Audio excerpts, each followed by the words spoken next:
नमस्कार, on point news Dastak में आप सभी का स्वागत है। मैं हूं डॉक्टर सीमा परिहार। आज के मुख्य समाचार। भारत की शेरनी बनी शतरंज की वर्ल्ड चैंपियन। आधार कार्ड और वोटर आईडी को पुनरीक्षण में मान्य करें, सुप्रीम कोर्ट का चुनाव आयोग को निर्देश। सोशल मीडिया पर आलोचना करने वाले सरकारी कर्मचारियों की अब खैर नहीं, महाराष्ट्र सरकार ने जारी किया फरमान।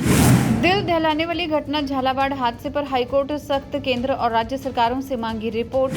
आंध्र प्रदेश में दुनिया की सबसे बड़ी पेरेंट्स टीचर मीटिंग का आयोजन, गिनीज वर्ल्ड रिकॉर्ड में दर्ज हुआ नाम।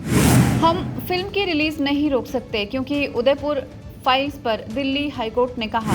यमन में भारतीय नर्स निमिषा प्रिया को मिला जीवन दान, मौत की सजा रद्द। गाजा में भूखमरी पर ट्रंप ने जताई चिंता, बोले लोगों को भोजन मुहैया कराएं नेतन्याहू। जब पानी और खून एक साथ नहीं बह सकते तो पाक के साथ क्रिकेट मैच क्यों, केंद्र पर बरसे ओवैसी। राजस्थान में रेड अलर्ट, दिल्ली में होगी झमाझम बारिश। देश के कई राज्यों में मानसून का प्रकोप जारी, 5 राज्यों में होगी भारी बारिश। नागपुर की दिव्या देशमुख ने एक बार फिर इतिहास रच डाला है। 19 साल की दिव्या ने फीडे महिला चेस वर्ल्ड कप 2025 का खिताब अपने नाम किया। उन्होंने फाइनल मैच में कोनेरू हम्पी को हराकर एक ऐतिहासिक जीत दर्ज की है।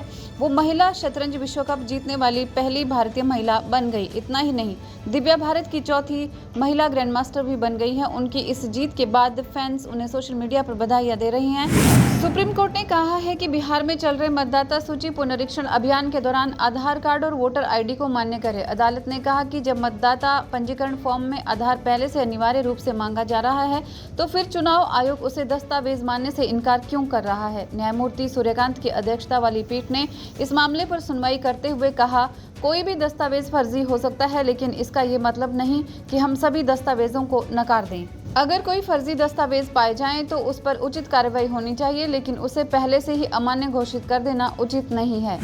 महाराष्ट्र सरकार ने गोपनीय जानकारी के लीक होने और झूठी खबरों को रोकने के लिए एक सख्त कदम उठाया है। सरकार ने अपने अधिकारियों और कर्मचारियों के लिए सोशल मीडिया के इस्तेमाल को लेकर नई गाइडलाइंस जारी की है। इन नियमों का पालन न करने वालों को सख्त अनुशासनात्मक कार्रवाई का सामना करना पड़ेगा। ये guidelines Maharashtra civil services rules 1979 के तहत लागू होंगी। इनका उल्लंघन करने पर महाराष्ट्र सिविल सर्विसेज रूल्स 1979 के तहत कार्रवाई की जाएगी। ये नियम राज्य सरकार, स्थानीय स्वशासन संस्थाओं, बोर्ड, निगम, सार्वजनिक उपक्रमों, डेपुटेशन या कॉन्ट्रैक्ट पर नियुक्त सभी कर्मचारियों के लिए लागू होगा। बीते दिनों राजस्थान के झालावाड़ में अचानक एक स्कूल की दीवार ढह गई थी, जिसमें 7 बच्चों की जान चली गई थी। विपक्षी नेताओं ने इस मुद्दे को लोकसभा में उठाते हुए सख्त कार्रवाई की मांग की है। हादसे पर हाईकोर्ट ने स्वतः संज्ञान लेते हुए केंद्र सरकार और राज्य सरकार से रिपोर्ट मांगी है। जस्टिस अनूप आनंद की बेंच ने मामले पर सुनवाई करते हुए स्कूल हादसे को दिल दहलाने वाला हादसा करार दिया है। राजस्थान हाईकोर्ट ने स्कूलों की खस्ता हालत पर हैरानी जताई है। हाईकोर्ट का कहना है कि राज्य सरकार अपने बजट का 6% हिस्सा शिक्षा को देती है। इसके बावजूद राज्य में शिक्षण संस्थान की बदहाली चिंताजनक है। हाल के एक सर्वे का हवाला देते हुए अदालत ने कहा, 12 राज्यों की 22% इमारतें जर्जर हो चुकी हैं। 12 राज्यों की इस फहरिस्त में राजस्थान का नाम भी शामिल है। अकेले राजस्थान में ही 32% स्कूलों में बिजली नहीं है, 9% स्कूलों में पीने का पानी का अभाव है और 9% स्कूलों में लड़कों के लिए टॉयलेट उपलब्ध नहीं है। नेक्स्ट, आंध्र प्रदेश ने विश्व की सबसे बड़ी पेरेंट्स टीचर मीटिंग पीटीएम आयोजित करने का Guinness book of world records में अपना नाम दर्ज कराया है। राज्य के शिक्षा क्षेत्र के लिए ये एक बड़ी उपलब्धि है।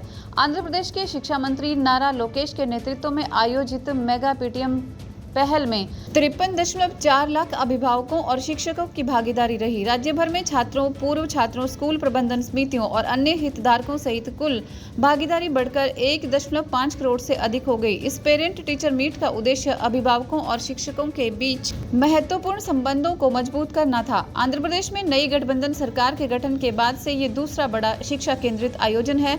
शिक्षा मंत्री नारा लोकेश ने बताया, 29 जुलाई को राष्ट्रीय शिक्षा नीति NEP की 5वीं वर्षगांठ से ठीक एक दिन पहले ये गिनीज वर्ल्ड रिकॉर्ड हासिल करना बेहद गर्व की बात है। ये रिकॉर्ड हमारे समर्पित शिक्षकों के प्रति एक ट्रिब्यूट है, जिन्होंने इस आयोजन को सफल बनाने के लिए अथक मेहनत की है।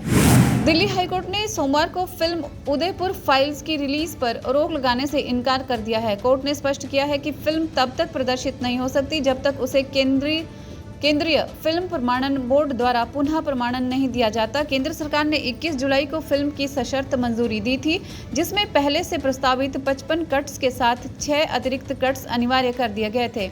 बावजूद इसके फिल्म को दोबारा प्रमाणन नहीं दिया है। बता दें कि फिल्म को मुस्लिम समुदाय को बदनाम करने का आरोप लगाते हुए जामियत उलेमा ए हिंद के प्रमुख मौलाना अरशद मदनी और कन्हैया लाल हत्याकांड में आरोपी मोहम्मद जावेद ने याचिका दायर की थी। जावेद का दावा है कि फिल्म की रिलीज से उसके निष्पक्ष ट्रायल पर असर पड़ेगा।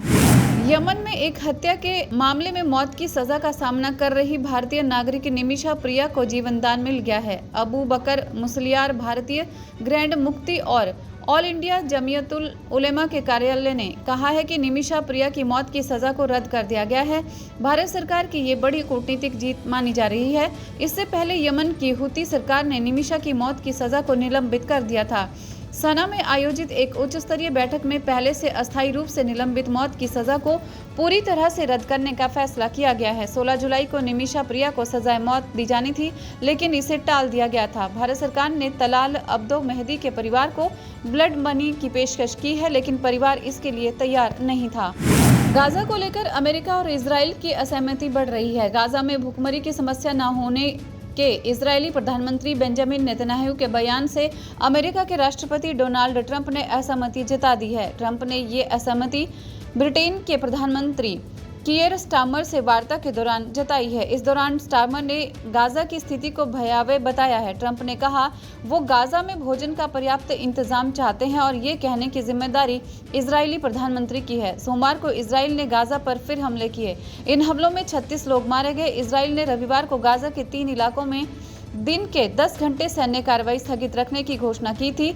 इस दौरान यूएई और जॉर्डन के विमान इन तीनों इलाकों में राहत सामग्री गिराएंगे, जबकि सोमवार को 2 विमानों से 17 टन राहत सामग्री गिराई गई। इजराइल ने ये नहीं बताया है कि ये व्यवस्था कितने दिनों तक चलेगी। जमीन पर अमेरिकी संस्था GHF के खाद्य सामग्री वितरित करने से और विमानों से राहत सामग्री गिराए जाने से जरूरी वस्तुओं का भीषण अभाव झेल रहे गाजा निवासियों को थोड़ी राहत जरूर मिली है। ऑल इंडिया मजलिस से इत्तेहादुल मुस्लिमीन के प्रमुख और हैदराबाद के सांसद असुद्दीन अवैसी ने भारत पाकिस्तान के बीच होने वाले क्रिकेट मैच के खिलाफ सख्त आवाज उठाई है। उन्होंने कहा है कि पहलगाम आतंकी हमले के महज 5 महीने के बाद इस मैच को देखना उनके ज़मीर को गंवारा नहीं करता। एशिया कप 2025 का शेड्यूल 3 दिन पहले जारी हुआ है, जिसमें 14 सितंबर को भारत और पाकिस्तान के बीच ग्रुप स्टेज का मुकाबला तय है। लोकसभा में ऑपरेशन सिंदूर पर खास चर्चा के दौरान ओवैसी ने अपनी बात रखी। उन्होंने कहा, जब पाकिस्तान के जहाज हमारे आसमान में नहीं आ सकते, उनकी कश्ती हमारे पानी में नहीं आ सकती, व्यापार बंद है, तो फिर क्रिकेट मैच कैसे खेल सकते हैं। हम कहते हैं कि खून और पानी एक साथ नहीं बह सकते, फिर भी आप पाकिस्तान के साथ क्रिकेट खेलेंगे। ओवैसी ने जोर देकर कहा कि मेरा ज़मीर मुझे उस मैच को देखने की इजाज़त नहीं देता।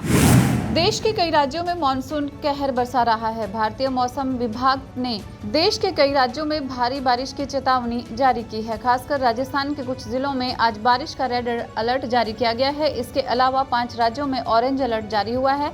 साथ ही मालाबार तट पर भी भारी से बहुत भारी बारिश होने की संभावना जताई गई है। मौसम विभाग ने 5 राज्यों में बारिश का ऑरेंज अलर्ट जारी किया है। इस लिस्ट में मध्य प्रदेश, पश्चिमी उत्तर प्रदेश, राजधानी दिल्ली, हिमाचल प्रदेश और बिहार का नाम शामिल है। आज बस इतना ही। देश और दुनिया से जुड़ी इसी तरह की तमाम जानकारियां पाने के लिए जुड़े रहिए ऑन पॉइंट भारत के साथ। जय हिंद, जय भारत, धन्यवाद।